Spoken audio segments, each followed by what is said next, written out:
Welcome to Heavy Metal Rex. My name is Oasis, and today I want to talk about this video that Sam CarLegion put out a couple of days ago. I originally saw this yesterday, and I didn't have enough time to sit down and comment on it.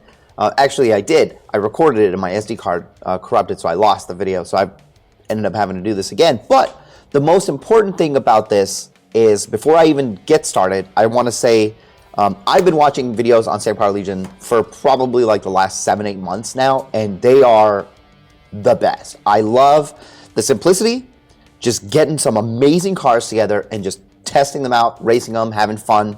It is exactly what I would do if I had a strip like this, so I'm totally jealous that he has a place to do that.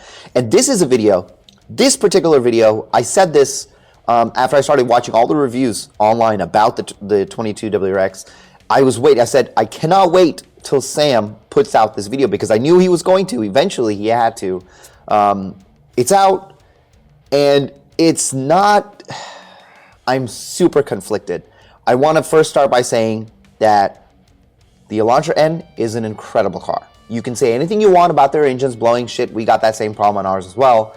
But as a car, it is amazing that something has come in that same price point. Although it may not be all-wheel drive, it's still such a great option if you don't need all-wheel drive as a car. I think it's phenomenal.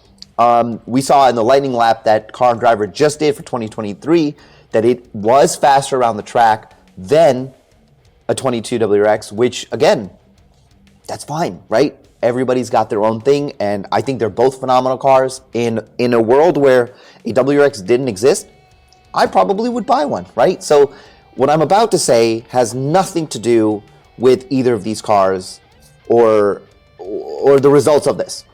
What I want to focus on is something that happened to Donut Media, and I was going through the comments on this video, and it's the exact same thing that's happening here. And unless we say something, nothing's going to change. And if you don't know what happened to Donut Media, they have a high-low series where they buy two identical cars, and they put one with cheap parts and one with expensive parts. Well, they did a Subaru WRX, and they didn't do the best job when it came to modifying it, and they lost tons of engines. They had all kinds of problems. They admitted that they didn't know that much about Subarus, which it shows. But what ended up happening, because they have so many subscribers and they have so many viewers, and sometimes their viewers are not exactly in tune with what's happening with cars as well, they take whatever happens there as a fact, right? When sometimes that's not the case. A lot of the things that they did, and a couple of other people, Smeedy especially has made some videos on it, where he went through each individual thing and said, hey, if they only knew this, then this wouldn't have happened. And again, if you don't know, then you don't know. You think that's how it is. Here, we're having the same exact problem. And the reason why I find this so interesting is because I myself have experienced what I'm about to explain to you guys. They brought a stock Elantra N. Fine. They brought a 2022 WRX with a JB4. Why the hell did he not just turn it off and drive it stock? Because now the whole race is biased. It is colored, right? It is colored in a way that it's made the results complicated. And the reason why that is when this race ended, you go through these comments and people are like, wow, that Elantra N is really fast. It beat a modified or tuned, even though JB4 is a piggyback system, it still does some modification. Now this stock Elantra N beat this modified WRX, or is as fast as this modified WRX. Where in the real world, that's not always exactly the case. And I'm going to tell you why, because this is important. This is another Subaru thing that a regular viewer has no idea, right? And even myself, before even getting into the world of Subarus, had no idea that this is how it works. And another reason I know that is because I do a web series called Tuner Talk, where I actually bring Subaru tuners onto the channel, and they explain some of these things so that I can understand them, and then you guys can understand them. And here, I experienced this. So in this race, there were times where the WRX was ahead, and then there was times when the Elantra was ahead. If you haven't watched the video, I probably should have already said it. Stop this video and go watch this video. I'll put a link of it in the description. I'll wait. Okay, now that you've watched it, you can see exactly what I'm talking about. I want to explain What is the JB4? I think this is very important. It is not like Cobb. Cobb actually modifies the ECU in your car. The JB4, it intercepts the signal going to the ECU and feeds it information that is slightly different, but it doesn't change the ECU. Now, the stock ECU map on the 22 WRX is a little different than the previous generation, where you have things like the DAM, which is the dynamic mass multiplier, and what that does, it changes based off any knock events that happen in the car. Now, what I was told is a lot of the knock detection in Subarus are set very high, so even the slightest bit changes the DAM, which in turn changes the power output of the car. Basically, pulls timing, reduces power. I experienced this when I had the JB4 on my car. So on multiple days, I had my stock WRX and I raced my friend's 22, or sorry, I think he had a 17 WRX that was a stage 2, basically intake, J-pipe, and a Pro Tune, or tuned at a Pro Tuner, making somewhere about 275. And we raced, and it was almost identical. I have a short for that. I'll link that in the description as well so you guys can see it. I mean, neck and neck. Now, the race I did right after, we rolled again, same speed, and this time he passed me. I mean, nothing changed. So at that time, the Cobb wasn't out, so I couldn't see what my knock events were. I couldn't see what my DAM was, none of that stuff. So we had no idea what was happening.